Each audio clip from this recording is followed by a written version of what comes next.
എല്ലാവർക്കും നമസ്കാരം. നമ്മുടെ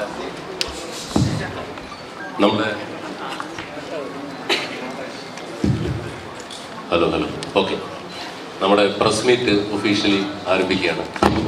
അപ്പോൾ എല്ലാവരെയും വിളിച്ചതിനുള്ള കാരണം നിങ്ങൾക്കറിയാം. ഇന്നലെ ഞങ്ങളുടെ എല്ലാവരുടെയും സിനിമ അബ്രഹാം ഓസ്ലർ ലോകമെമ്പാടുമുള്ള തിയേറ്ററുകളിൽ റിലീസായി. എൻ്റെയും ജെറോമേട്ടൻ്റെ ഒക്കെ കരിയറിലെ ഏറ്റവും വലിയ ഓപ്പണിങ്ങിനാണ് ഇന്നലെ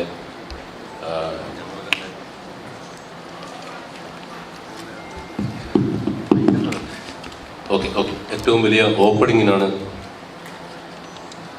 ഇന്നലെ സാക്ഷ്യം വഹിച്ചത്. ഒരുപാട് സന്തോഷം. ഇന്നലെ 150 പരം എക്സ്ട്രാ ഷോസ് കയറി. മിഡിൽ ഈസ്റ്റിലും യൂറോപ്പിലും അമേരിക്കയിലും എല്ലാം സിനിമ റിലീസായിട്ടുണ്ട്. എല്ലായിടത്തു നിന്നും ഗംഭീര പ്രേക്ഷക പ്രതികരണങ്ങളാണ് വന്നുകൊണ്ടിരിക്കുന്നത്. അപ്പോൾ അതിന് പ്രേക്ഷകരോട് നന്ദി പറയാനും, അതോടൊപ്പം തന്നെ നമ്മൾ പ്രീ റിലീസ് പ്രസ് മീറ്റ് വെച്ചിട്ടില്ലായിരുന്നു. അപ്പോൾ ആ സന്തോഷം പോസ്റ്റ് റിലീസിൽ വെക്കാമെന്ന് തന്നെയായിരുന്നു തീരുമാനിച്ചിരുന്നത്. കാരണം പടത്തിൽ സസ്പെൻസുകൾ ഉണ്ടായിരുന്നത് കൊണ്ട് ആളുടെ മുഖം പടം ഇറങ്ങുന്നത് നിങ്ങൾക്ക് അറിയാമായിരുന്നെങ്കിലും വെളിയിൽ കാണിക്കേണ്ട എന്ന് കരുതിയാണ് പ്രീ റിലീസ് മീറ്റിംഗ് ഒന്നും വെക്കാതിരുന്നത്. അപ്പോൾ അബ്രഹാം ഓസ്ലറിൻ്റെ സക്സസ് പ്രസ് മീറ്റിലേക്ക് എല്ലാവർക്കും സ്വാഗതം. ഇതിനു മുൻപ്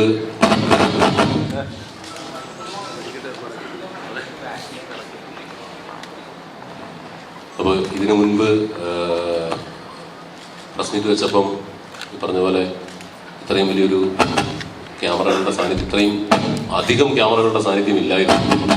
ഞാനിരുന്നിട്ടില്ല. നമ്മുടെ മൈക്കിന് എന്തോ പ്രശ്നമുണ്ടല്ലോ. ആ സ്പീക്കറിന്റെ ഫ്രണ്ട് ഒന്ന് മാറ്റിയാൽ മതി.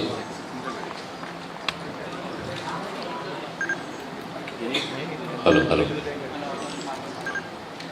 മൈക്ക് ഓഫ് ആക്കി മതി. അപ്പം സിനിമയെക്കുറിച്ച് 2 വാക്ക് പറഞ്ഞുകൊണ്ട് ഞാൻ അവസാനിപ്പിക്കുകയാണ്. അബ്രഹാം ഓസ്ലർ ഒരു ഇമോഷണൽ ക്രൈം ഡ്രാമയാണ്. പടത്തിലെ പ്രധാന വേഷങ്ങൾ കൈകാര്യം ചെയ്യുന്ന ആളുകളാണ് എനിക്കൊപ്പം ഇരിക്കുന്നത്. ഓരോരുത്തരെ ജസ്റ്റ് ഒന്ന് പരിചയപ്പെടുത്താം. ആദ്യമേ തന്നെ അബ്രഹാം ഓസ്ലർ എന്ന് പറയുന്ന ഈ സിനിമയുടെ ആശയം ഞങ്ങൾക്കെല്ലാം തന്ന, ഇതിൻ്റെ തിരക്കഥാകൃത്ത്, ഇതിൻ്റെ കഥയുമായി വന്ന വയനാട്ടിലെ പ്രഗത്ഭനായ ortho surgeon doctor Randhir Krishnan. അദ്ദേഹമാണ് അബ്രഹാം ഓസ്ലറിൻ്റെ സൃഷ്ടാവെന്ന് പറയാവുന്ന തിരക്കഥാകൃത്താണ് അദ്ദേഹം. പിന്നെ ഇവരൊന്നും പ്രത്യേകിച്ച് ആമുഖങ്ങളുടെ ആവശ്യമില്ല, അതുകൊണ്ട് തന്നെ പരിചയപ്പെടുത്തുന്നൊന്നുമില്ല. എന്നാലും വേണമെങ്കിൽ ഇത് മിസ്റ്റർ ജയറാം, ഇത് മിസ്റ്റർ മമ്മൂട്ടി, പിന്നെ അപ്പുറത്ത് അനശ്വര അറിയാലോ, അത് ആ കണ്ണട വെച്ചിരിക്കുന്ന ആളാണ് തേനി ഈശ്വർ. നമുക്ക് വിളിക്കുന്ന പോലെ മാപകം ക്യാമറാമാൻ തേനി ഈശ്വരാണ് ഇരിക്കുന്നത്. അപ്പോൾ അതിനപ്പുറത്തിരിക്കുന്നത് നിങ്ങൾ ഒരുപാട് പേർക്ക് അറിയാമായിരിക്കും, എങ്കിലും പരിചയപ്പെടുത്താം, മിഥുൻ മുകുന്ദൻ, നമ്മുടെ മ്യൂസിക് ഡയറക്ടറാണ്. പിന്നെ അപ്പുറത്ത് അറിയാലോ, ഞങ്ങൾ വളരെ സ്നേഹത്തോടെ അത് പറയുന്നില്ല, സെന്തിൽ. അപ്പോൾ ബാക്കി നമ്മുടെ പിന്നിലിരിക്കുന്ന ആളുകൾ ഒന്ന് എഴുന്നേറ്റ് നിന്നാൽ എല്ലാവർക്കും കാണാം. പടം കണ്ടിട്ടുള്ളവർക്കറിയാം, എല്ലാവരും ഒന്ന് എണീറ്റ്. പടം കണ്ടിട്ടുള്ളവർക്കറിയാം, നമ്മുടെ ഫ്ലാഷ് ബാക്ക് അവിസ്മരണീയമാക്കിയ ആളാണ്. അതിനകത്ത് ഒരാൾ മാത്രം, ഇദ്ദേഹം നടനല്ല, അതെ, അടുത്തുള്ള നമ്മുടെ ഓവർസീസ് ഡിസ്ട്രിബ്യൂട്ടറാണ്.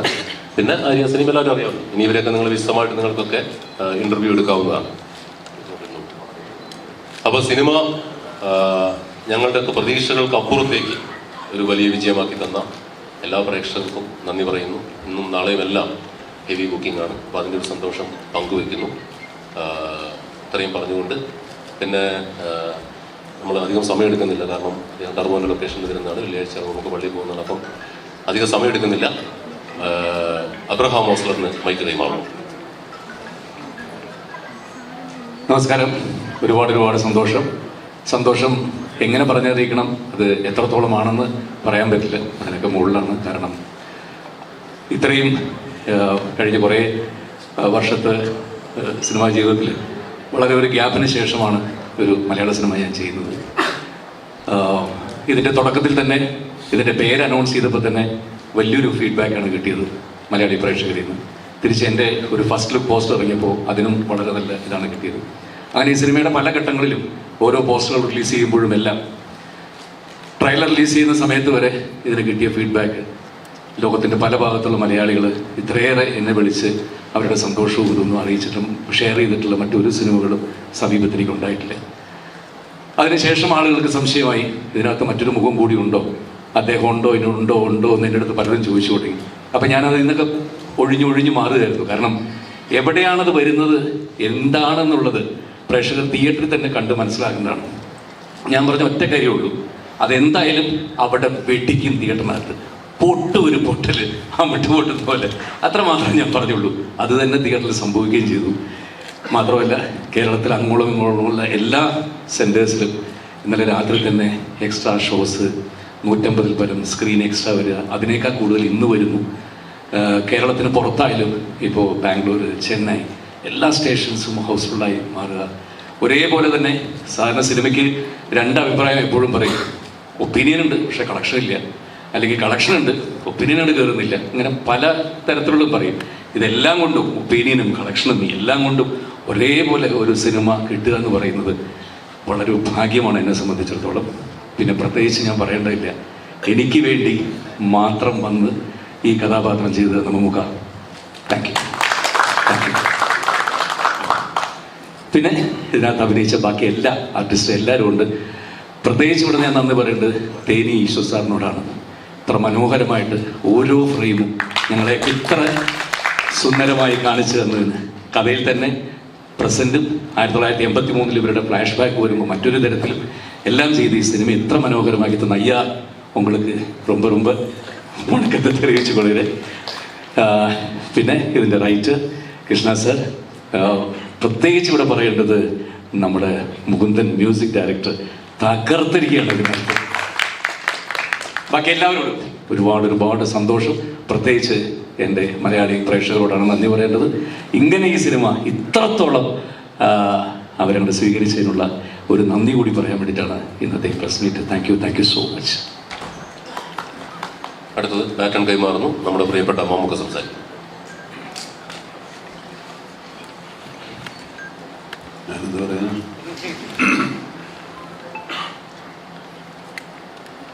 എനിക്ക് പ്രത്യേകിച്ചൊന്നും പറയാനില്ല. സിനിമ സ്വീകരിക്കപ്പെട്ടു എന്നുള്ളതിൻ്റെ വലിയ സന്തോഷം. ഞാൻ സിനിമയിലും അതിഥിയാണ്, ഇവിടെയും ഒരു അതിഥിയാണ്. അല്ലേ, സിനിമ വിജയമാകുന്നതിൻ്റെ അതിനൊരു ഭാഗമാകുക എന്ന് പറഞ്ഞാൽ എല്ലാവർക്കും സന്തോഷമുള്ള കാര്യമാണ്. എനിക്കും അതെ. ജയറാമിനുള്ള സ്നേഹത്തിനപ്പുറം ഈ കഥാപാത്രത്തിനുള്ള സ്നേഹം കൂടെയാണ് എന്നെ ഈ സിനിമയിലേക്ക് ആകർഷിച്ചത്. പിന്നെ കഥാപാത്രം സിനിമയിൽ കുറച്ച് സമയമുള്ളെങ്കിലും പ്രധാനപ്പെട്ട ഒരു കഥാപാത്രം തന്നെയാണ്. അതുകൊണ്ട് സ്വാഭാവികമായിട്ടും അത് ആരെന്നുള്ള ഒരു പ്രതീക്ഷ പ്രേക്ഷകർ സിനിമ കാണുന്നത് മുതൽ ഉണ്ടാകും. ഇതിൻ്റെ സസ്പെൻസ് ഒരു പരിധിവരെയൊക്കെ സൂക്ഷിച്ചു കുറേ കാലം. ജയറാമിൻ്റെ കയ്യിൽ നിന്ന് തന്നെ പോയി ഒരു പ്രാവശ്യം. പക്ഷേ പ്രേക്ഷകർക്ക് ഒരു നിങ്ങൾക്ക് എല്ലാവർക്കും ഒരു 80% പേർക്കും ഉറപ്പുണ്ടായിരുന്നു. പക്ഷേ എന്ത് കഥാപാത്രമാണെന്നതിനെ പറ്റി മാത്രമേ ഒരു ഉറപ്പില്ലാത്തുള്ളൂ. ഏതായാലും അതിൻ്റെ അവരുദ്ദേശിച്ച എല്ലാ ഫലങ്ങളും സിനിമയ്ക്ക് ഉണ്ടായി എന്നുള്ള അറിയുന്നത് വളരെ സന്തോഷം. സാധാരണ നമ്മുടെ സിനിമയ്ക്ക് മുമ്പാണ് ഇങ്ങനെയുള്ള വീരവാദങ്ങൾ മുഴക്കുന്നത്. ഇപ്പോൾ ഈ സിനിമയ്ക്ക് ഇതിൻ്റെ സത്യങ്ങൾ മാത്രം പറഞ്ഞാൽ മതിയാവുമെന്ന് തോന്നുന്നു. ഞാൻ ഒരുപാട് പറയുന്നില്ല. ഈ പുറകിലിരിക്കുന്ന കുട്ടികളാണ് ഈ സിനിമയുടെ ഒരു വലിയ ഭാഗം. അവർക്കൊക്കെ വലിയ അത്ഭുതമാണിത്. ആദ്യത്തെ അനുഭവമാവുന്ന പലരുമുണ്ട്. സിനിമയെന്ന് സ്വപ്നം കണ്ട് അത് യാഥാർത്ഥ്യമാക്കിയതിന് സന്തോഷമുള്ള ഒരു മുഖത്തുണ്ട്. നാളെയുടെ വാഗ്ദാനങ്ങളാണ്, ഭാവി സിനിമ അവരുടെ കയ്യിലാണ്. അവർക്ക് നിങ്ങൾ വേണ്ട പ്രോത്സാഹനം കൊടുക്കണം, നിങ്ങളെയൊക്കെ വളർത്തിയതുപോലെ. ഏതായാലും ഈ സിനിമയിലെ കഥാപാത്രത്തെ അനശ്വരമാക്കിയ അനശ്വര രാജൻ.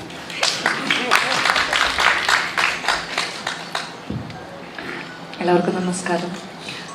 ഒരുപാട് സന്തോഷമുണ്ട്. ഇന്നലെ പടം റിലീസായപ്പോൾ നല്ല റെസ്പോൺസാണ് എല്ലായിടത്തു നിന്നും കിട്ടുന്നത്. എനിക്ക് ഈ സിനിമ എനിക്ക് ഒരുപാട് ഇഷ്ടപ്പെട്ട, എൻ്റെ ഹൃദയത്തോട് ചേർന്ന് നിൽക്കുന്ന ഒരു സിനിമയാണ് ഹോസ്റ്റലർ.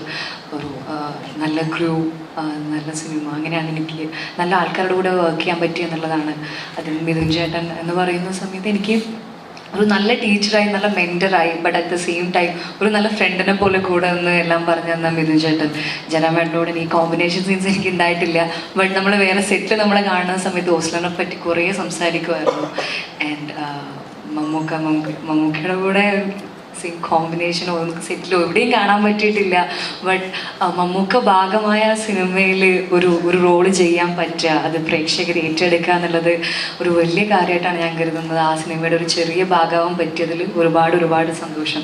പിന്നെ തേനിസാറെന്ന് എനിക്കിപ്പം ഓരോ ഫ്രെയിമും കാണുന്ന സമയത്ത് അത്രയും ഭയങ്കര ബ്യൂട്ടിഫുൾ ആയിട്ട് എന്നെയും എല്ലാവരെയും പോർട്രേ ചെയ്ത തേനിസാർ. ഒരു DOP എന്നതിനപ്പുറം എനിക്കൊരു ഷോട്ടിൻ്റെ സമയത്തും അപ്പടി പണ്ണാൻ നല്ലായിരിക്കും എന്ന് പറഞ്ഞ് എനിക്ക് ഓരോന്നും പറഞ്ഞിരുന്നത് തേനിസാർ. പിന്നെ പടത്തിൻ്റെ റേഞ്ച് തന്നെ മാറ്റിയ എല്ലാ ബാക്ക്ഗ്രൗണ്ട് സ്കോർ മ്യൂസിക് തന്നെ റേഞ്ച് തന്നെ മാറ്റാൻ മിഥുൻ ചേട്ടൻ. പിന്നെ എല്ലാവരും എൻ്റെ കൂടെ എൻ്റെ വർക്ക് ഇവരെയാണ് ഞാൻ സെറ്റിൽ ആദ്യം തൊട്ട് അവസാനം വരെ കണ്ടിരിക്കുന്ന ഇവരെല്ലാവരുമാണ് എൻ്റെ കൂടെ നിന്ന് എനിക്ക് സപ്പോർട്ട്, നമ്മൾ അങ്ങോട്ടും ഇങ്ങോട്ടും ഒരു ഗിവ് ആൻഡ് ടേക്ക് തന്നെ എൻ്റെ കൂടെ നിന്ന ഇവരെല്ലാവരും. അപ്പം എല്ലാവരോടും എനിക്കൊരു വലിയൊരു താങ്ക് യു പറയാനുണ്ട്. അപ്പം സിനിമ ഏറ്റെടുത്ത് നിങ്ങൾ മീഡിയ എല്ലാവരോടും ഒരുപാട് സന്തോഷം വന്നതിനും. അപ്പം സിനിമ എന്തായാലും തിയേറ്ററിൽ പോരുന്നത് കാണാം. ഒരു തിയേറ്റർ എക്സ്പീരിയൻസ് തന്നെ നിങ്ങൾക്ക് ഓസ്ലോയിൽ ഒരുക്കി വെച്ചിട്ടുണ്ട്. Thank you so much.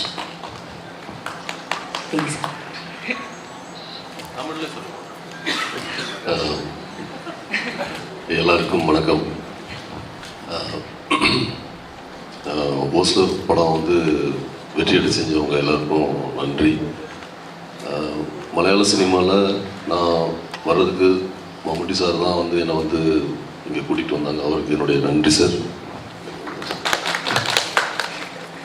Sir கூட வந்து நான் பேரன்பு தமிழில் பேசுகிறேன். நான் சார் கூட வந்து பேரன்பு படம் ஒர்க் பண்ணேன். பெரிய கிஃப்டான ஒரு டைம் எனக்கு ராம் கூட சார் கூட ஒர்க் பண்ண கொடுத்தாங்க. அதில் சார் கூட ஒர்க் பண்ணும்போது எனக்கு அவ்வளோ பிரமிப்பாக இருக்கும். மம்முட்டி சார் கூட ஒர்க் பண்ணுற அந்த நிமிடங்கள் எல்லாமே அது அப்படியே தொடர்ந்து சார் எனக்கு நிறைய இந்த வாய்ப்புகள் கொடுத்தாங்க. அப்போது இந்த ஃபிலிமில் ஜெயராம் சார் கூட சேர்ந்து ஒர்க் பண்ணுற ஒரு பெரிய பாக்கியம் கிடைச்சது. மிதுன் மேனுவல் அவர் ரொம்ப பிரமாதமான ஒரு டைரக்டர். டோட்டலாக இங்கே எல்லாருமே அவ்வளோ பிரமாதமாக இருக்குது. பேசுகிறதுக்கு எனக்கு வார்த்தையே தெரியல. ரொம்ப சந்தோஷமாக இருக்குது. அண்ட் ரொம்ப அசிஸ்டன்ட் டைரக்டர்ஸ் எல்லாத்தையுமே சொல்லுவோம். அவங்க எல்லாமே ரொம்ப டெடிக்கேட்டடாக ஒர்க் பண்ணுவாங்க ஷூட்டிங் ஸ்பாட்டில். ஒவ்வொரு நாளும் ரொம்ப சந்தோஷமாக போகும். இந்த மேடை இவ்வளோ இவங்களை எல்லாம் பார்க்குறது ரொம்ப சந்தோஷம். தேங்க்யூ. அண்ட் மியூசிக் ஸ்கோர் வந்து ரொம்ப பிரமாதம். எல்லாமே ரொம்ப நல்லா பண்ணியிருந்தாங்க. Thank you so much. தொடர்ந்து நான் வந்து மலையாள சினிமா இந்த மாதிரி நிறைய பண்ணிகிட்டே இருக்கணும்னு ஆசைப்பட்றேன். Thank you so much. എല്ലാവർക്കും നമസ്കാരം. ഓസ്ലർ ഇത്രയും വലിയൊരു പോസിറ്റീവ് റെസ്പോൺസോട് റിലീസായതിൽ വളരെയധികം സന്തോഷമുണ്ട്. എല്ലാവരും പറഞ്ഞ അതേ ഒരു ത്രിൽ ആൻഡ് എക്സൈറ്റ്മെൻറ്റിൽ തന്നെയാണ് ഞാനും ഇപ്പോഴും ഉള്ളത്. എനിക്ക് ഈ ഒരു ബാക്ക്ഗ്രൗണ്ട് സ്കോർ കമ്പോസർ എന്ന നിലയിൽ എപ്പോഴും സിനിമയുടെ ഒരു അവസാന ഘട്ടത്തിലാണ് എൻ്റെ വർക്ക് വരുന്നത്. അപ്പം അതിന് മുന്നേ ഉള്ള എല്ലാ ആർട്ടിസ്റ്റുകളും എല്ലാ ടെക്നീഷ്യൻസും അവരുടെ വർക്ക് അത്രയും നന്നായി ചെയ്യുമ്പോഴാണ് എൻ്റെ വർക്കിനും അത് വലിയൊരു സപ്പോർട്ടാകുന്നത്. അപ്പം റൈറ്റർ ഡോക്ടർ രഞ്ജിർ തൊട്ട് ഓഫ് കോഴ്സ് നമ്മുടെ ടീമിൻ്റെ ക്യാപ്റ്റൻ മിഥുൻ മാനുവൽ, അദ്ദേഹം എനിക്ക് തന്ന അദ്ദേഹത്തിൻ്റെ ഒരു ക്ലിയർ വിഷൻ ഉണ്ടായിരുന്നു. അത് എനിക്ക് വളരെ എഫക്റ്റീവായിട്ട് അദ്ദേഹം എന്നോട് പറഞ്ഞു. അതെനിക്ക് എക്സിക്യൂട്ട് ചെയ്യാൻ എന്നെ വളരെയധികം അദ്ദേഹം സപ്പോർട്ട് ചെയ്തിട്ടുണ്ട്. പിന്നെ തേനി സർ, ഷമീർ, എഡിറ്റർ ഷമീർ, ഇവരുടെ ഒക്കെ ടെക്നിക്കൽ ബ്രില്യൻസ്. പിന്നെ ഓഫ് കോഴ്സ് ജയറാം ഏട്ടനും മമ്മൂക്കയും സ്ക്രീനിലുണ്ടാകുമ്പം അത് സ്കോർ ചെയ്യാനുള്ളൊരു എക്സൈറ്റ്മെൻറ്റ് തന്നെ വേറെയാണ്.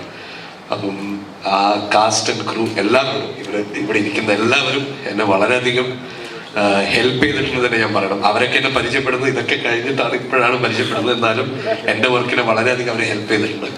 മ്യൂസിക്കിലൂടെ സിനിമയുടെ ആസ്വാദനം കുറച്ചുകൂടെ നന്നായി എന്ന് അഭിപ്രായം കേൾക്കുന്നതിൽ വളരെയധികം സന്തോഷം. എല്ലാവരും കാണുക, സിനിമയെ സപ്പോർട്ട് ചെയ്യുക. Thank you. എല്ലാവർക്കും നമസ്കാരം. സിനിമ സ്വപ്നം കാണുന്ന ഏതൊരു വ്യക്തിക്കും ഉള്ള ഒരു ആഗ്രഹമാണ് മമ്മൂക്കയോടൊപ്പം അഭിനയിക്കുക എന്നുള്ളത്. എൻ്റെ വളരെ കാലത്തെ ഒരു ആഗ്രഹമാണ് ഈ സിനിമയിലൂടെ ആ ഒരു സ്വപ്നം സാഫല്യമായത്. പക്ഷേ മമ്മൂക്കയോടൊപ്പം അഭിനയിച്ചതിന് ശേഷം അത് എല്ലാവരോടും ഇങ്ങനെ പറയണമല്ലോ, അതിങ്ങനെ പറയാൻ പറ്റാണ്ട് കുറേ നാളായിട്ട് ഇങ്ങനെ വീർപ്പ് മുട്ടിക്കൊണ്ട് നടക്കുകയായിരുന്നു. അതെന്തായാലും ഇന്നലത്തോടു കൂടി അത് മാറിക്കിട്ടി. പിന്നെ ബാക്കി കിട്ടിയതെല്ലാം ബോണസാണ്. കാരണം മിഥുൻ ചേട്ടൻ്റെ സിനിമയിൽ അഭിനയിക്കാൻ പറ്റുക, ജയറാമേട്ടനോടൊപ്പം അഭിനയിക്കുന്നത്, പിന്നെ ഒരു ഹിറ്റ് പടത്തിൻ്റെ ഭാഗമാവുക, അത് സാധിച്ചു. എല്ലാവരും ഒരേപോലെ ഇഷ്ടപ്പെടുന്നു എന്ന് പറയുന്ന ഒരു പടത്തിൻ്റെ ഭാഗമാവുക എന്ന് പറയുന്നത് തന്നെ ഏറ്റവും വലിയൊരു കാര്യം. അപ്പോൾ ഒരുപാട് സന്തോഷത്തിലാണ്. എല്ലാവർക്കും ഒരുപാട് ഒരുപാട് നന്ദി. Thank you.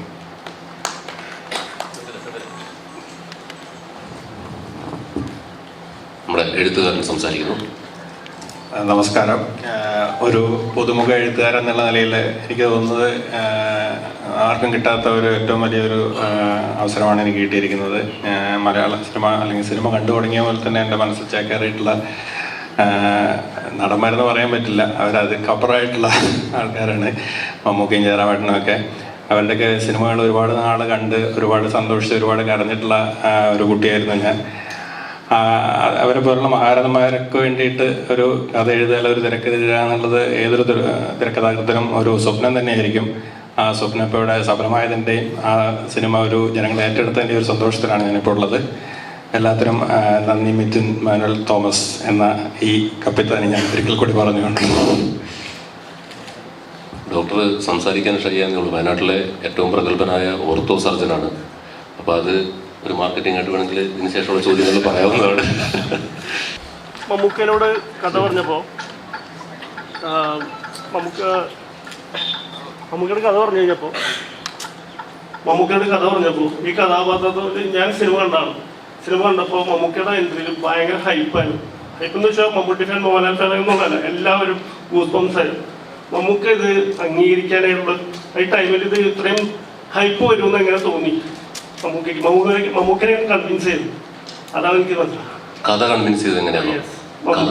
കഥ അദ്ദേഹത്തെ കൺവിൻസ് ചെയ്യാൻ വളരെ സിമ്പിളാണ്. അദ്ദേഹത്തിന് ഇഷ്ടപ്പെടുന്ന, നാട്ടുകാർക്ക് ഇഷ്ടപ്പെടുന്ന വളരെ നല്ലൊരു കഥ പറഞ്ഞാൽ അദ്ദേഹം അതൊക്കെയാണ്. പക്ഷേ ജയറാം എന്നുള്ള നടനാണ് അതില് ലീഡ് ചെയ്യുന്നത്. അതിൽ മമ്മൂക്ക എങ്ങനെ കൺവിൻസ് ആയെന്നുള്ളതാണ് ഇപ്പൊ എല്ലാവരും പറയുന്നതല്ലേ, മമ്മൂക്കയുടെ കരിയറിലെ അതീവ ഇൻട്രസ്റ്റിംഗ് ആയിട്ടൊരു ഫേസിലൂടെയാണ് അദ്ദേഹം പോയിക്കൊണ്ടിരിക്കുന്നത്. കഥാപാത്രങ്ങളുടെ വൈവിധ്യം കൊണ്ട് നമ്മളെ അമ്പരപ്പിക്കുന്നു എന്നൊക്കെ നിങ്ങൾ തന്നെയല്ലേ ഇഷ്ടം പോലെ പറയുന്നത്. അത്തരത്തിലെ വളരെ വ്യത്യസ്തമായ ഒരു കഥാപാത്ര തിരഞ്ഞെടുപ്പാണ് അദ്ദേഹത്തിൻ്റെ. കഥ കേട്ടു, ഇഷ്ടപ്പെട്ടു, ചെയ്യട്ടെ എന്ന് ചോദിച്ചു. ആദ്യം ഞാനൊന്ന് ഞെട്ടി. പിന്നെ ഈ പറഞ്ഞ പോലെ ഞാൻ പറഞ്ഞത് വേണ്ട, ഞങ്ങളുടെ പടത്തിന് ചിലപ്പോൾ ഈ പറഞ്ഞ പോലെ എക്സ്പെക്ടേഷൻ അത് ഇത് എന്നൊക്കെ പറഞ്ഞ് ബാധ്യതയാവെന്നൊക്കെ പറഞ്ഞ് ഞാൻ മുങ്ങി. പിന്നെ ഞങ്ങൾ ഇന്ന് ഡയലോഗ് വർക്ക് ചെയ്തുകൊണ്ട് നമ്മുടെ ഡോക്ടർ ഇടയ്ക്കിടയ്ക്ക് പറയും മമ്മൂക്കാനെ വിളിക്കുന്നു. അങ്ങനെ ഞാൻ പിന്നെ കണ്ണൂർ സ്പോട്ട് ലൊക്കേഷനിൽ പോയിട്ട് എനിക്ക് വിശക്കുന്നതെന്ന് പറഞ്ഞ് കയറി ചെന്നു. അപ്പം നീ എന്തോ ബാധ്യതയാവുന്നൊക്കെയാണല്ലോ എന്ന് പറഞ്ഞതെന്ന് പറഞ്ഞാൽ പടം ഞങ്ങൾ തന്നെ നിർമ്മിക്കുന്നതുകൊണ്ട് ഒരുപാട് ബാധ്യതയുണ്ട് എന്ന് പറയുകയെന്ന് പറഞ്ഞുകൊണ്ട് അങ്ങനെയാണ് വന്നത്. ആക്ച്വലി കഥ പറഞ്ഞ് പുള്ളിക്ക് വർക്കായി. ആ ഒരു സിമ്പിൾ പ്രോസസ്സിലൂടെ അദ്ദേഹം തന്നെ ആ കഥാപാത്രത്തിൻ്റെ കഥാപാത്രത്തോടുള്ള താല്പര്യം കൊണ്ട്, അത് ഇഷ്ടമായതുകൊണ്ട്, കഥ ഓൾട്ടുഗദർ സ്റ്റോറി ഇഷ്ടമായതുകൊണ്ട് തിരഞ്ഞെടുത്താണ്. അല്ലാതെ അതിനകത്ത് മറ്റ് ഫാക്ടേഴ്സ് ഒന്നും ഘടകമായിട്ടില്ല. പിന്നെ ഓഫ് കോഴ്സ് അദ്ദേഹത്തോടൊരു അറിയാലോ ഒരു താല്പര്യമുണ്ടെന്ന് ജയറാമേട്ടൻ സ്ഥിരം അവകാശപ്പെടാറുണ്ട്. അല്ലേ റാമ? അടുത്ത് മമ്മൂക്ക ഇപ്പം ജയറാമേട്ടൻ കഴിഞ്ഞ ദിവസങ്ങളിലാണെങ്കിലും ഇപ്പോഴാണെങ്കിലും പറഞ്ഞു, ജയറാമേട്ടന് വേണ്ടി മമ്മൂക്ക വന്ന് അഭിനയിച്ചു, അതിന് താങ്ക്സ് എന്ന് ജയറാമേട്ടൻ നേരത്തെ സൂചിപ്പിച്ചിട്ടുണ്ടായിരുന്നു. അപ്പം മമ്മൂക്കാനെ ഈ ചിത്രത്തിൽ എക്സൈറ്റ് ചെയ്യിപ്പിച്ചത് ജയറാം അഭിനയിക്കുന്ന ഒരു ചിത്രം എന്നതാണോ അതോ അതിലെ കഥാപാത്രമാണോ? ജയറാം ഒരുപാട് സിനിമയിൽ അഭിനയിച്ചിട്ടുണ്ട്, എന്നെ വിളിക്കാതെ. കഥാപാത്രമാണ് ആത്യന്തികമായി നമ്മുടെ മുൻഗണന കൊടുക്കുന്നത്. പിന്നെ മറ്റു കൂടെ അഭിനയിക്കുന്ന ആൾക്കാരൊക്കെ നമ്മുടെ സിനിമയിലുള്ളവരല്ലേ, നമ്മളെല്ലാവരും നമ്മുടെ സുഹൃത്തുക്കളാണ്. ജയറാം കുറച്ച് കൂടുതൽ സൗഹൃദം ഉള്ള ആളാണ്. ജയറാമേട്ടന് വേണ്ടി എന്ന് അദ്ദേഹം അവകാശപ്പെടുന്നതിൽ എനിക്ക് സന്തോഷമുള്ളൂ. നിങ്ങൾക്ക് തീരുമാനിക്കാൻ പടമായല്ലോ. ഇനി നമുക്ക് ഈ പറഞ്ഞതുപോലെ ഇപ്പം മിഥുൻ മാനുവൽ പറഞ്ഞല്ലോ, ഞാൻ കയറി വന്ന് എനിക്ക് വിശക്കുന്നു എന്ന് പറഞ്ഞ് ഈ കഥാപാത്രം ഏൽപ്പിക്കുകയാണെന്ന് പറഞ്ഞു. അപ്പം മമ്മൂക്ക തന്നെ പറഞ്ഞു എനിക്ക് കഥ ഇഷ്ടപ്പെട്ടു, ജയറാമുള്ള സ്നേഹം എന്ന് പറഞ്ഞു. ഏറ്റവും കൂടുതൽ ഈ കഥ ഇഷ്ടപ്പെടാനുള്ള ഒരു ചാൻസ് ഉണ്ടല്ലോ. ഈ നമുക്ക് മമ്മൂക്ക അല്ലായിരുന്നെങ്കിൽ ഈ സിനിമയ്ക്ക് അത്രയും ഹൈപ്പ് ഉണ്ടാകില്ല എന്ന് ഞാൻ പ്രേക്ഷകൻ എന്ന നിലയ്ക്ക് എനിക്ക് തോന്നിയ ഒരു സബ്ജക്റ്റാണ്. മമ്മൂക്ക എന്തുകൊണ്ടാണ് മിഥുൻ മാനുവൽ ഒന്ന് പറയുമ്പോൾ ഞാൻ ചെയ്തേക്കാം എന്ന് തന്നെ തീരുമാനിച്ചു? മിഥുൻ മാനുവലിനെ സന്തോഷമാക്കി പാക്ക് ചെയ്ത് വിട്ടു വളർന്നത്. അത് ചെയ്തേക്കാം എന്ന് പറഞ്ഞല്ലോ നമ്മൾ ചെയ്യുന്നത്. ചെയ്യണം എന്ന് വിചാരിച്ച് തന്നെ ചെയ്ത സിനിമയാണ്. അങ്ങനെ തന്നെ എല്ലാ സിനിമയും ചെയ്യേണ്ടത്. ചില സമയത്തൊക്കെ നമ്മുടെ തീരുമാനങ്ങൾ ശരിയാകാറില്ലെന്നേ ഉള്ളൂ. സിനിമയുടെ കഥാപാത്രം തന്നെയാണ്. ആദ്യം ഇതിൻ്റെ ഒരു ഔട്ട്ലൈൻ പറഞ്ഞപ്പോൾ ഞാൻ ചോദിച്ചു, ഈ കഥാപാത്രം ഞാൻ അഭിനയിച്ച എങ്ങനെ ഇരിക്കുമെന്ന്. നമുക്ക് താങ്ങൂലെന്ന് പറഞ്ഞു. കുറേ കഴിഞ്ഞപ്പോഴാണ് പിന്നെ തീരുമാനമായത്. അല്ലേ, അങ്ങനെയല്ലേ? നമുക്ക് ഇവിടെ ഈ സിനിമയിൽ കുറച്ച് ഇംഗ്ലീഷ് വാക്കുകളൊക്കെ മലയാളിക്ക് പുതുതായിട്ട് തന്നിട്ടുണ്ട്. ഈ സെൻസ് സെൻസിബിലിറ്റിക്കൊക്കെ ശേഷം ഓൾട്ടർനേറ്റീവ് അല്ലെങ്കിൽ ബ്ലഡി റൊമാൻറ്റിക് ഒക്കെ. അപ്പോൾ അത് നമ്മൾ മുമ്പും നമുക്ക് പറയുന്ന ഇംഗ്ലീഷ് സംഭാഷണം നല്ല വ്യത്യാസമായിട്ടാണ്, ഇമോഷൻ ചേർത്താണ്. ഈ ബ്ലഡി റൊമാൻറ്റിക് എന്ന് പറയുന്നിടത്ത് തന്നെ ആ കഥാപാത്രത്തിൻ്റെ വേദനയും വിഷാദവും വിദ്വേഷവും ഒക്കെ ഉണ്ട്. ഈ ഇപ്പോഴും ഡയലോഗ് പറയുന്നതിന് അലക്സാണ്ടറായിട്ട് പറയുന്നതിന് എന്തെങ്കിലും പുതിയ പരിപാടി പിടിച്ചിരുന്നോ? അങ്ങനെ മനഃപൂർവ്വം രാവിലെ എഴുന്നേറ്റ് ഇന്ന് ഇങ്ങനെ പരിപാടിയെന്ന് പറഞ്ഞ് നമ്മൾ ഇറങ്ങില്ല. അതൊക്കെ അങ്ങനെ എവിടെ നിന്നോ വന്ന് വീണ് കിട്ടുന്നതാണ്. ഇതൊക്കെ എനിക്ക് തന്നെ അത്ഭുതം. അതൊക്കെ അത് കഥാപാത്രമാകുമ്പോൾ നമുക്ക് അങ്ങനെയൊക്കെ തന്നെ വരുമെന്നാണ് എനിക്ക് തോന്നുന്നത്. അനുഭവം അതാണ്. അത് പുതിയ വാക്കുകൾ തന്നെയാണ്, ബ്ലഡി റൊമാൻറ്റിക്കും ഈ ഡബിൾസ് ഓൾട്ടർനേറ്റീവും ഒക്കെ. പക്ഷെ അത് നമുക്കിങ്ങനെ പറയാൻ ചില സമയത്തൊക്കെ രസം തോന്നുന്ന ഒരുപാട് വാക്കുകൾ നമുക്ക് കിട്ടും. അപ്പോൾ അതിങ്ങനെ ആസ്വദിച്ച് പറയുന്നതാണ്. ഇത് രണ്ടും ശരിക്കും ആസ്വദിച്ച് പറയുന്നതാണ്. അതായിരിക്കും നിങ്ങൾക്ക് അത് അനുഭവപ്പെട്ടത്. അർത്ഥം എന്നുള്ള സിനിമയിലൂടെയാണ് നിങ്ങളുടെ ഒരു കോമ്പിനേഷൻ ആരംഭിക്കുന്നത്. ഇന്നലെ പുറത്തു വിട്ടുണ്ടായിരുന്ന മമ്മൂക്കയോട് നന്ദി പറയുന്ന വീഡിയോയിൽ നിങ്ങളുടെ ബന്ധത്തിന് സഹോദരങ്ങളെന്നുകൂടി അർത്ഥമുണ്ട് എന്നുള്ള രീതിയിലാണ് എനിക്ക് മനസ്സിലാവാൻ സാധിച്ചത്. അപ്പോൾ പിന്നെയും അദ്ദേഹമായിട്ട് ചേരുമ്പോൾ ഒരു വിജയചിത്രം എന്നുള്ളതിൻ്റെ അപ്പുറത്തേക്ക് എപ്പോഴും പറയാറുണ്ടല്ലോ, ഞാൻ എല്ലാ കാര്യങ്ങളും പഠിച്ചത് മമ്മൂക്ക മോഹൻലാൽ എന്ന രണ്ട് വലിയ നടന്മാരുടെ ഇടയിൽ നിന്നാണ്. ഓസ്ലറിലും അങ്ങനെ പുതിയ പഠനങ്ങളുണ്ടായിരുന്നു. ഇല്ല, ആദ്യമേ ഞാൻ മമ്മൂക്ക എനിക്ക് വേണ്ടി വന്ന് ചെയ്തതിന് നന്ദി എന്ന് ഞാൻ പറഞ്ഞതിന് ഞാൻ എന്താ കാരണം എന്ന് പറയാം. കാരണം മിഥുൻ എൻ്റെ അടുത്ത് വന്ന് ആ കഥാപാത്രം മമ്മൂക്ക ചെയ്യാൻ സമ്മതിച്ചു എന്ന് പറഞ്ഞപ്പോൾ എനിക്ക് സത്യം പറഞ്ഞ് വിശ്വസിക്കാൻ പറ്റില്ല. ഞാൻ പറഞ്ഞ സത്യമാണോ?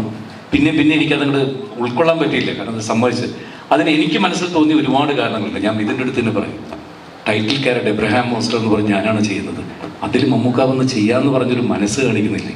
അതിലപ്പുറം കസേര ഇട്ടിരുന്ന് ഞാൻ ക്വസ്റ്റ്യൻ ചെയ്യുന്നു, എന്താ പേര് മറ്റേത്, അതിനും ഇല്ല, പറയുന്നില്ല, കഥയിലേക്ക് പോകുന്നില്ല.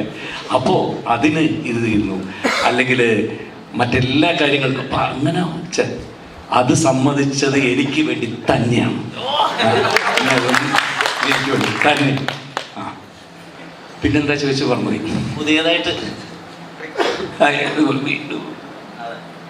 അത് പിന്നെ ഓരോന്നും പറഞ്ഞു തരുമല്ലോ. ചില വാക്കുകളും ഇതും എല്ലാം തുടക്കത്തിലെ എനിക്ക് കറക്റ്റ് ചെയ്ത് തന്നു കൃഷ്ണാസ്. എനിക്ക് പറയാൻ അതിനകത്തൊരു പേര് വിളിക്കുന്നുണ്ട്, കൃഷ്ണദാസ്. ജയറാമേട്ടൻ കൃഷ്ണദാസ് എന്ന് വിളിച്ചിട്ട് നമുക്കത് കേൾക്കുമ്പോൾ അവന്റെ കൃഷ്ണദാസ് ആണ് വിളിക്കുന്നത്. പോലീസുകാരല്ലേ എവിടെ കൃഷ്ണ ഗുരുവായൂരപ്പ എന്ന് വിളിക്കുമ്പോൾ ആ കൃ കറക്റ്റ് വരും. ക്ലിയർ വേണ്ട. കൃഷ്ണദാസ് വിളിക്കുമ്പോൾ ആ കൃ വരില്ലായിരുന്നു. അതാണ് പറയാൻ വന്നത്. ഓരോ കാര്യങ്ങളും പറഞ്ഞു കൊടുക്കുമെന്ന് പറഞ്ഞതിന്റെ കാര്യം. ഇപ്പം കാതില് കണ്ടിറങ്ങിയ പ്രേക്ഷകര് ഒന്നടക്കം പറഞ്ഞ സംഗതി, ഇന്ത്യയിലെ ഒരു സൂപ്പർ സ്റ്റാറും ഈ ചിത്രം ചെയ്യില്ല എന്ന് പറഞ്ഞു. സ്പോയിലറിലെ തന്നെയാണെങ്കിലും സ്പോയിലർ ഉള്ളതുകൊണ്ട് അതിനെ കുറിച്ച് മെൻഷൻ ചെയ്യുന്നില്ല. പക്ഷെ ഇപ്പൊ നേരെ മറിച്ച് സണ്ണി ലിയോണുമായിട്ട് ഇന്ത്യയിലെ മെയിൻ സ്ട്രീമിലെ പല ആക്ടേഴ്സും അഭിനയിക്കാത്ത സമയത്ത് തന്നെ മമ്മൂക്ക അഭിനയിച്ചു. അത് വേറൊരു വിഷയം. അപ്പം ഇന്ത്യയിലെ ഒട്ടുമിക്ക സൂപ്പർ സ്റ്റാർസും ചെയ്യാത്ത, അല്ല ഞാൻ അതിലേക്ക് കടക്കുന്നില്ല എങ്കിലും, അപ്പം ഇന്ത്യയിലെ ഒട്ടുമിക്ക സൂപ്പർ സ്റ്റാറും ചെയ്യാത്ത പല സംഗതിയും എന്തുകൊണ്ടാണ് ഞങ്ങളുടെ മെഗാസ്റ്റാർ ചെയ്യുന്നത്? അങ്ങനെ സൂപ്പർ സ്റ്റാറുകൾക്ക് ഇന്നത് ചെയ്യണം, ഇന്നത് ചെയ്യാൻ പാടില്ല എന്നില്ലല്ലോ. ഓരോരുത്തർക്ക് അവരവരെ ഞാനീ മെഗാസ്റ്റാറാണെന്ന് പറഞ്ഞ് നടക്കുന്ന ഒരാളുമല്ല. എനിക്ക് ഇപ്പോഴും കഥാപാത്രങ്ങളോടുള്ള ആർത്തി അവസാനിച്ചിട്ടില്ല. ഈ കാതൽ പോലെയുള്ള സിനിമയിൽ അഭിനയിക്കുന്നതിന് മുമ്പ് ഞാൻ പേരൻപെന്ന് പറഞ്ഞ സിനിമയിലെ അവസാന രംഗം ഞാൻ വിവാഹം കഴിക്കുന്നത് ആരെയാണ് നിങ്ങൾ ഓർത്ത് നോക്കിയിട്ടുണ്ട്. അപ്പം അതും ഇതിനു മുമ്പും അങ്ങനെയാണ്. ഇതിനു മുമ്പത്തെ കഥാപാത്രങ്ങളും അങ്ങനെയാണ്. ഞാൻ നടനാകാൻ ആഗ്രഹിച്ച ആളാണ്. ഇപ്പോഴും ആ ആഗ്രഹം കൊണ്ടു നടക്കുന്ന ആളാണ്. ഇതുവരെ പൂർത്തിയായിട്ടില്ല. പിന്നെ ജയറാമിനുമായിട്ടുള്ള വ്യക്തിബന്ധം എന്ന് പറയുന്നത്, ജയറാം സിനിമ നടനാകുന്നതിന് മുമ്പ് എൻ്റെ വീട്ടിൽ സുഹൃത്തിൻ്റെ വീട്ടിൽ താമസിച്ച് രാവിലെ എന്നൊക്കെ വന്ന് കണ്ട് ഫോട്ടോ എടുത്താളെ വെളുപ്പം കാലത്ത്. അത്രയും അപ്പോൾ ജയറാമിനോട് അന്ന് പോലെ നമുക്കറിയാവുന്നല്ലോ ബന്ധം. അറിയാം. സിനിമയിൽ വന്നതിനേക്കുള്ള സന്തോഷം ഉണ്ടായിരുന്നു അന്നൊക്കെ. പിന്നെന്താ എനിക്കിപ്പോഴും അറിയില്ല. ഞാൻ ഇന്നലെയൊക്കെ വിജയുടെ കൂടെയുള്ള ഷൂട്ടിംഗ് നടക്കുകയായിരുന്നു മെഡ്രാസിൽ. അപ്പോൾ പടം ഇറങ്ങിയെന്ന് പറഞ്ഞപ്പോൾ വിജയ് ഓടി വന്ന് എടുത്ത് ചോദിച്ചാൽ ഇതിൽ മമ്മൂട്ടി സാർ എടുക്കാറ അപ്പടിയാ? അങ്ങനെയാണ് എനിക്ക് ഇമ്മീഡിയറ്റ് സിനിമ കാണണം. എന്താ മൂപ്പർ ചെയ്തിട്ടുള്ളതെന്ന് കാണാൻ വേണ്ടിയിട്ട്. അത് ഇത്ര ഡിഫറെൻ്റ് ആയിട്ട് ഓരോ പടങ്ങളും സെലക്ട് ചെയ്യുന്ന അദ്ദേഹം എന്തെങ്കിലും കാരണം ഉണ്ടാവും ആ ക്യാരക്ടർ എന്താണെന്ന് എനിക്ക് അറിയണമെന്ന് പറഞ്ഞിട്ട് പുള്ളി പടം കാണാനായിട്ട് ഞാൻ ഏർപ്പാടാക്കിയിട്ടുണ്ട്.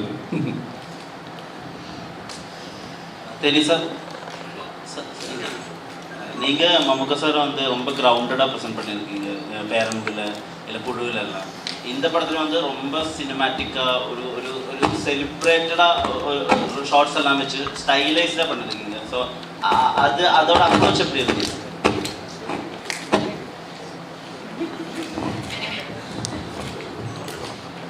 சொல்லுங்க. பேரன்லையும் புழுவிலையும் வந்து ரொம்ப கிரவுண்டடாக சாரை ப்ரெசென்ட் பண்ணுது. ஹாஸ்டலரில் வந்து ஒரு ஒரு ஸ்டாராக வந்து ப்ரெசென்ட் பண்ணுற மாதிரி ஒரு செலிப்ரேஷன் இருக்குது. அந்த ஒரு கூஸ் பம்ப்ஸ் இருக்குது, ஒரு அட்ரினாலின் ரஷ் இருக்குது. அந்த அந்த அந்த செட்டோட டைமை அந்த மொமெண்ட் எப்படி ரீகலெக்ட் பண்ணுறீங்க?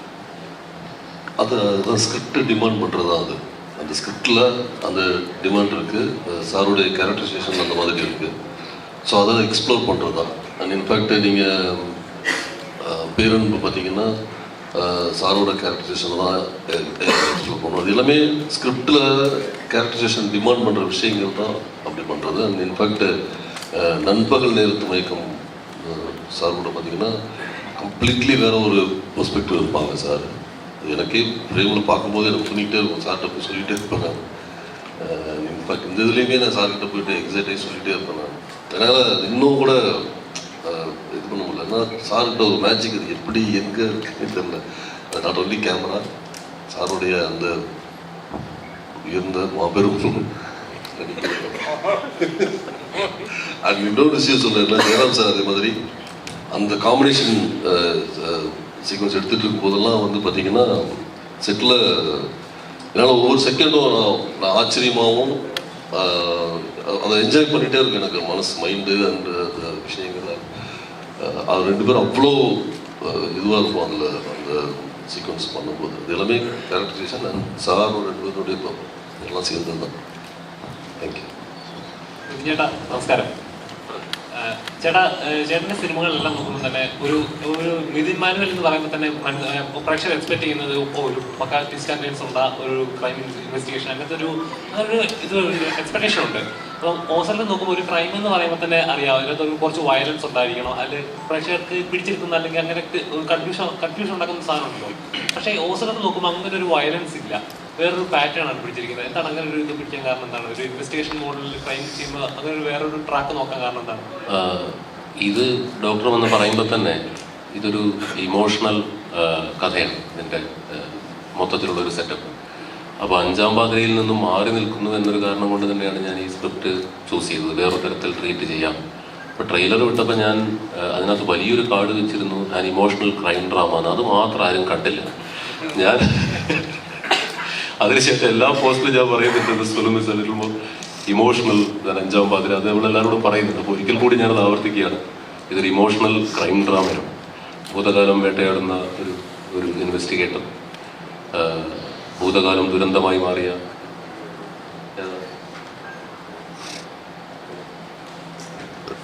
അതെ അതിനകത്ത് ഭൂതകാലം വല്ലാതെ തകർത്ത് കളഞ്ഞ ഒരു പ്രതിനായകൻ. പിന്നെ പടത്തിൽ തന്നെ വലിയൊരു ഡയലോഗ് കടമെടുത്താൽ അനീതിയുടെ കണക്ക് പുസ്തകം തുറന്നു വെച്ച് പകരം ചോദിക്കാൻ ഇറങ്ങുന്നവൻ്റെ മുന്നിൽ തെറ്റുകൾ ഉണ്ടാവില്ല, ശരികൾ മാത്രമേ കാണൂ. ആ പരിപാടിയിലാണ്, അതാണ് ഈ സിനിമ മൊത്തം പോയിക്കൊണ്ടിരിക്കുന്നത്. അപ്പോൾ അത്തരം ഒരു ഇമോഷണൽ ഡ്രാമ സ്പേസ് ഉണ്ടാക്കാനുള്ള ഒരു ശ്രമമാണ് നടത്തിയത്. അപ്പോൾ അത് ഇന്നലെ ഉച്ചവരെ ഞങ്ങൾക്ക് ടെൻഷനായിരുന്നു. കാരണം വരാൻ പോകുന്ന യൂത്ത് എന്ത് കൺവിക്ഷനോട് കൂടിയാണ്, എന്ത് മനസ്സിൽ വെച്ചുകൊണ്ടാണ് വരുന്നതെന്ന് അറിയില്ല. പക്ഷേ ഇന്നലെ വൈകുന്നേരം ഞങ്ങൾ പോസ്റ്റ് ഇട്ടതുപോലെ 150-ൽ പരം എക്സ്ട്രാ ഷോസാണ് കേരളത്തിൽ അങ്ങോളം ഇങ്ങോളം കളിച്ചത്. ഇപ്പോൾ അഞ്ചാം പാതിര ചെയ്തിട്ടുണ്ട്, ആടുകു ചെയ്തിട്ടുണ്ട്. അതിൻ്റെ എല്ലാം എൻ്റെ ഏറ്റവും വലിയ വിജയങ്ങളുടെ എനിക്ക് തോന്നുന്നു ഇരട്ടിയിലധികമായിരിക്കും ഇതിൻ്റെ ഫസ്റ്റ് ഡേ ഷെയർ എന്ന് പറയുന്നത്. ചിലപ്പോൾ 3 ഇരട്ടി വരെ വരാൻ സാധ്യതയുണ്ട്. അപ്പോൾ അത്രയും വലിയ ഒരു വിജയത്തിലേക്കാണ് ഇന്നലെ വൈകുന്നേരമായപ്പോഴത്തേക്കും പടം എത്തിയത്. ഇതിൻ്റെ പ്രധാന കാരണം തേനി സാർ പറയുന്ന പോലെ ഇന്ത്യാവിൻ മാബെരും നടികർ, അത് അദ്ദേഹത്തിൻ്റെ ക്യാപ്ഷനാണ്. ആ ക്യാപ്ഷൻ കേട്ട് മിസ്റ്റർ തേനി ഈശ്വരനാണ് കേട്ടോ. തേനി സാർ ഇടയ്ക്കിടയ്ക്ക് പറയും അവർ മാബെരും നടികർ താ എന്നിടയ്ക്കിടയ്ക്ക് പറയും. പിന്നെ ഇവരെ ഒരുമിച്ചൊരു സിനിമയിൽ നിങ്ങൾ പറഞ്ഞ പോലെ ചില ഇലക്ട്രിഫൈങ് മൊമെന്റ്സിൽ കണ്ടതിൻ്റെ ഒരു സന്തോഷം അത് പ്രേക്ഷകർക്കുണ്ട്. കാരണം മലയാളികൾക്ക് ജയറാമേട്ടൻ ഈ പറഞ്ഞ പോലെ കാനനവാസത്തിന് പോയി എന്ന് പറഞ്ഞ പോലെ തെലുങ്കിലും തമിഴിൽ വാ തുറന്നപ്പോൾ വിജയ് മഹേഷ് ബാബു എന്നൊക്കെ പറയുള്ളൂ. അത് കണ്ടില്ലേ, അതാണ്. അതെ, അത് വന്നു. അപ്പോൾ ഒരുപാട് കാലത്തിന് ശേഷം ജയറാമേട്ടൻ ഇങ്ങനെ ഒരു ക്യാരക്ടർ ചെയ്യുന്നു, അതിൽ മമ്മൂക്ക ഇരിക്കുന്നു എന്നൊക്കെ പറയുന്ന ആ ഒരു കൗതുകം ആഘോഷിക്കാൻ ഒരുപാട് പ്രേക്ഷകർ എത്തുന്നുണ്ട്. അപ്പോൾ എന്താണെങ്കിലും ഇത് ഡോക്ടർ പറഞ്ഞ കഥയിലെ ആ ഡ്രാമ പാർട്ട് ഇഷ്ടപ്പെട്ടത് കൊണ്ട് തന്നെയാണ് ഈ സിനിമ ചെയ്യാൻ തീരുമാനിച്ചത്. മലയാളിക്ക് ഏറ്റവും ആവശ്യമായിട്ടുള്ള സാധനങ്ങളായ മലയാളിക്ക് ഏറ്റവും ആവശ്യമായ സാധനങ്ങളായി പച്ചക്കറി, അരി മുതലായ സാധനങ്ങളൊക്കെ ആന്ധ്രയിൽ നിന്ന് വരുന്നു എന്ന് പറയുന്ന പോലെ ജയറാമേട്ടനെ തിരിച്ചു കൊണ്ടുവന്നത് മിഥുൻ ചേട്ടൻ. ഏറ്റവും ആവശ്യമായിരുന്ന മലയാള സിനിമയ്ക്ക് ആവശ്യമായിരുന്ന ഒരു അരി പച്ചക്കറി പാക്കേജ് വീണ്ടും തിരിച്ചെത്തിയിരിക്കുകയാണ്. ഭക്ഷണം കഴിക്കാനത് വേണമല്ലോ. അപ്പൊ അവിടെ നിന്ന് ഇങ്ങോട്ട് തിരിച്ചു കൊണ്ടുവരാൻ വേണ്ടിയിട്ട് ഭയങ്കര ഗ്രിപ്പിംഗ് ആയ ഒരു കഥ വേണം, അല്ലെങ്കിൽ എന്താണ് ശരിക്കും? അത് അദ്ദേഹത്തിന് തീരുമാനമായിരുന്നു കേട്ടോ. അദ്ദേഹത്തിന് തീരുമാനമായിരുന്നു. അദ്ദേഹം അങ്ങനത്തെ ഒരു കഥ കിട്ടിയാലേ അഭിനയിക്കുള്ളൂ എന്ന് പറഞ്ഞിരിക്കുന്നിടത്താണ് ഈ അദ്ദേഹം എന്നോട് കഥ പറയുന്നത്, ഞാനത് ജയറാമേട്ടനോട് പറയുന്നു.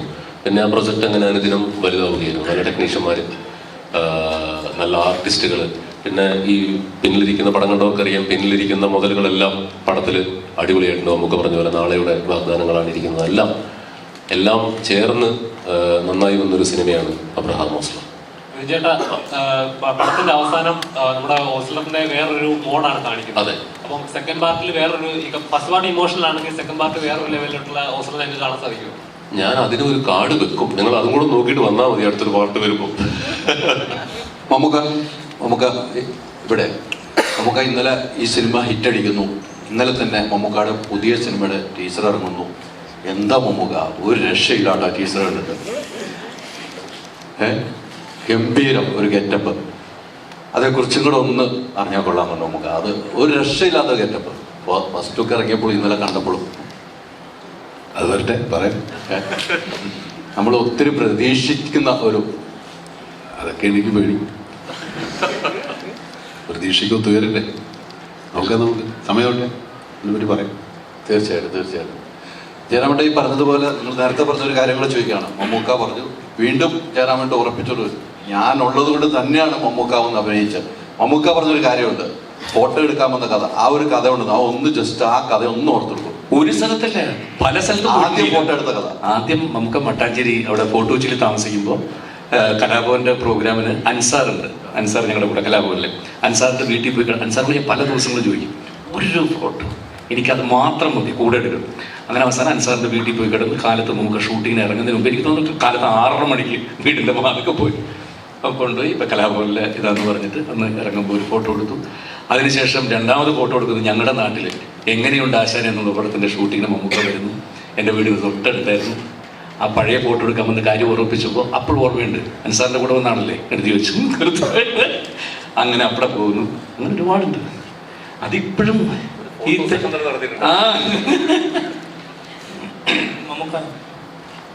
ഇവിടെ കഴിഞ്ഞിടയ്ക്ക് കൊല്ലത്ത് കലോത്സവം കാണാൻ പോയി വൈറ്റും ഇട്ടിട്ട് ഒരു ഫോട്ടോ ഭയങ്കര വൈറലായിരുന്നു. അപ്പോൾ ഈ ഒരു ഏജിലും എനിക്കൊന്നുമില്ല മറ്റൊരു സൂപ്പർ സ്റ്റാറും ഇത്രത്തോളം ഇവന്റ്സ് ഓടി നടന്നു പോയി അറ്റൻഡ് ചെയ്യുന്നത്. അപ്പം അതിൻ്റെ ഒരു എനർജി എവിടെ നിന്നാണ് കിട്ടുന്നത്? അതന്നെ ഈ ഒരു ഏജ് പറഞ്ഞ് ശീലിച്ചു പോയി. ഇതാണ് എനർജി. എൻ്റെ മുമ്പിൽ കാണുന്നത് മുഴുവൻ എൻ്റെ എനർജി.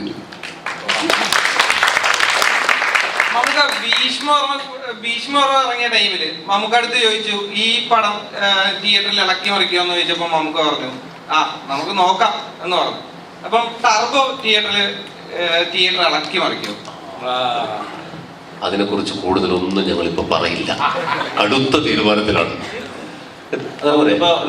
വലിയ ആക്ടേഴ്സിന്റെ റൗണ്ട് ടേബിൾ കോൺഫറൻസ് ഒക്കെ പുറത്ത് ബോളിവുഡിലൊക്കെ ഉൾപ്പെടെ നടക്കുമ്പോൾ അവർ പറയുന്നത്, നിങ്ങൾ സൗത്തിലേക്ക് നോക്കുക, അവിടെ നമുക്ക് ചെയ്യുന്ന കഥാപാത്രങ്ങളെ നോക്കുക, അദ്ദേഹം ഒരേ സമയം കാതലും കണ്ണൂർ സ്ക്വാഡും ആണ് ചെയ്യുന്നത്, അത് പ്രൊഡ്യൂസ് ചെയ്യുന്ന അദ്ദേഹമാണ് എന്നുള്ളതാണ്.